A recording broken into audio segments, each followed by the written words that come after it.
एक समय की बात है, उद्दालक नाम के एक महान ऋषि रहते थे। उनका 12 साल का एक बेटा था, श्वेतकेतु। श्वेतकेतु अपना ज्यादा समय दोस्तों के साथ खेलने और मस्ती करने में बिताया करता था। उसके पिताजी को उसकी शिक्षा की बहुत चिंता थी, इसलिए श्वेतकेतु को एक अच्छे और योग्य गुरु के पास शिक्षा लेने के लिए भेज दिया गया। कुछ समय बाद श्वेतकेतु अपनी शिक्षा पूरी कर कर अपने घर वापस लौट आया। उसके पिताजी को यह महसूस हुआ कि श्वेतकेतु को अपने ज्ञान का बहुत घमंड हो गया है। वह जानते थे कि इतना अहंकार उसके लिए ठीक नहीं है, यह उसे जीवन का सच तक नहीं पहुंचने देंगे। उसे समझाने के लिए एक दिन उन्होंने उसे अपने पास बुलाया और पूछा, बेटा, क्या तुम्हें वह ज्ञान मिला है जिससे न सुनाई देने वाला भी सुनाई दे, न सोचे जाने वाला भी सोचा जाए, और जिसे नहीं जाना जा सकता उसे भी जाना जा सके?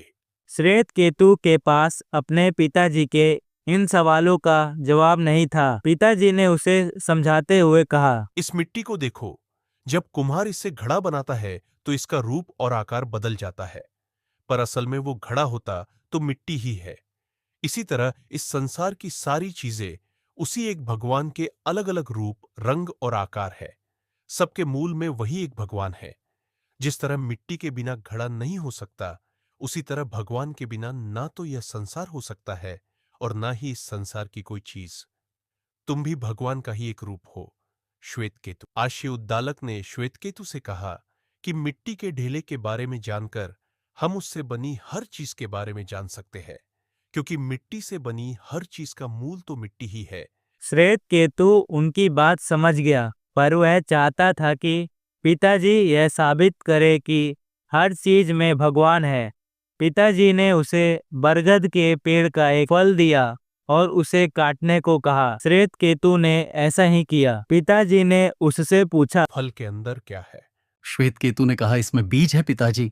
फिर पिताजी ने कहा, अब इस बीज को काट कर देखो, इसमें क्या है? श्वेतकेतु ने कहा, इसमें तो कुछ भी नहीं है पिताजी। जिसे तुम नहीं देख पा रहे हो वही शक्ति, भगवान, एक बड़ा सा बरगद का पेड़ बनेगा, पिताजी बोले। अपनी बात साबित करने के लिए पिताजी ने उसे एक और उदाहरण दिया। उन्होंने श्वेतकेतु को पानी से भरे एक बर्तन में थोड़ा सा नमक डालकर मिलाने को कहा। फिर पिताजी ने श्वेतकेतु से पूछा, क्या तुम पानी में नमक देख सकते हो? श्वेतकेतु ने कहा, नहीं पिताजी, पर नमक का खारापन पानी की हर बूंद में है। ठीक इसी तरह संसार की हर छोटी से बड़ी चीज में भगवान है। वो मुझ में भी हैं और तुम में भी हैं श्वेतकेतु। श्वेतकेतु ने अपने पिताजी की शिक्षा के गहरे सत्य को समझते हुए यह अनुभव किया कि भगवान सभी चीजों में है, खुद उसके अंदर भी।